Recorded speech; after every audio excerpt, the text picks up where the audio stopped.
స్థాపించును, విచేకన ఆయన ఆకాశ విస్తారమును స్థిరపరచును. ఆయన తెలివి వలన అగాధ జలములను ప్రవశింపు ఉన్నవి. జ్ఞానమును ఎదిగి ఉన్న మోషే దేవునితో ముఖాముఖంగా మాట్లాడాడు. ఎదరా బదరా మాట్లాడాడు దేవుడితో మాట్లాడమే కాదు, దేవుడు వాగ్దానాలు కూడా చేపట్టుకున్నాడు. దేవుడు ఏది చెప్తే అది చేశాడు. దేవుడు ఏది చెప్తే అది చేశాడు. అప్పుడు దేవుడు వాగ్దాన ప్రకారముగా నడిపించాడు మోషే.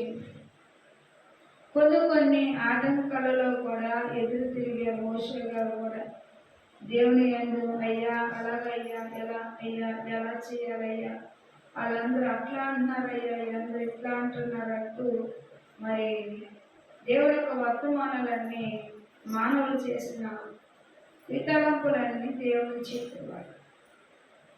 దేవుడు మోషే యొక్క వాగ్దానాలకి నెరవేర్చడానికి నిలబడి ముఖాముఖంగా మాట్లాడి, ఇలా నడవాలి, అలా నడవాలి, వారికి ఏం కావాలి, ఆ ప్రజలు ఏమంటున్నారో వారికి ఏమి నెరవేర్చలేకపోవో అది ఒక మాట